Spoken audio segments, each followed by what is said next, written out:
3.000 emakume batu dira gutxienez Euskal Herriko 5. jardunaldi feministetan Durangon. Salda badago lelopean, hausnartzea, eztabaidatzea, harremantzea, saretzea eta mugimendu feministaren aurrera begirako ildo estrategikoak zehaztea izan dira helburuak. Euskal Herriko mugimendu feminista berriz bildu da gutxi gorabehera 10 urterik behin egin ohi duten hitzordu berezian. Erronka ez da makala izan 2008an Portugaleten burututako azken jardunaldietatik hona, hainbat eremutako testuinguruek askotariko aldaketak jasan baitituzte. Urteen igaro horrek jasotako guztiak mugimendu feministan eragina izan duten noski. Besteak beste, ikusgarritasuna, legitimitatea eta mobilizatzeko gaitasuna areagotu eginda mugimendua indartuz.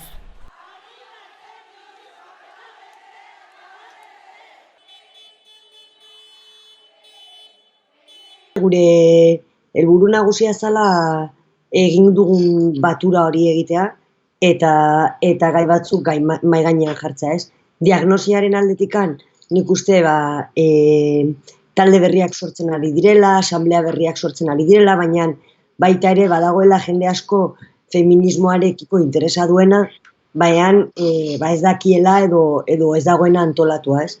Orduan, gure helburua antolaketa horretara bultzatzea zen. Orduan, nik uste dut helburu hori plazaratu dela, indarra plazaratu dela, eta orain lanean jarraituko dugula jaso dugun guzti hori modu batean bideratzeko. Gero nik uste eta hori bai izan dela jardunaldietako elementu nik uste historikoa, eta markatu duena hori ez, inflexio puntu bat izan da dekolonitate maila, ez.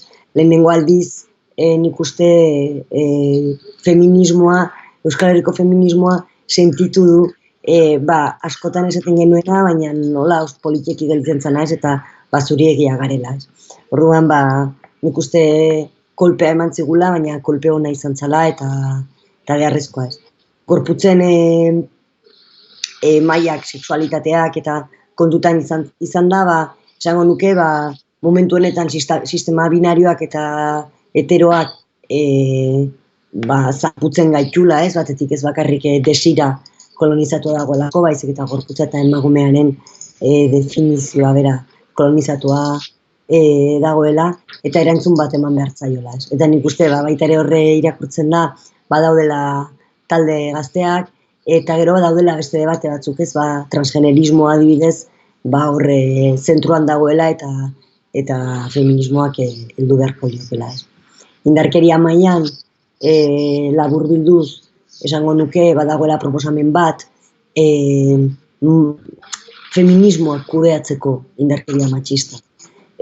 Argi dago ez dugula instituzioetan gelditzen, bai elementu juridikoek eta irakurketa historiko bat egin zen horri buruz ez, bai indarkeria kudeatzen den modua ez du bukatuko indarkeria matxistarekin. Gu haratago goaz eta guk hartu beharko genduke lidergoa zentzu horretan, ez?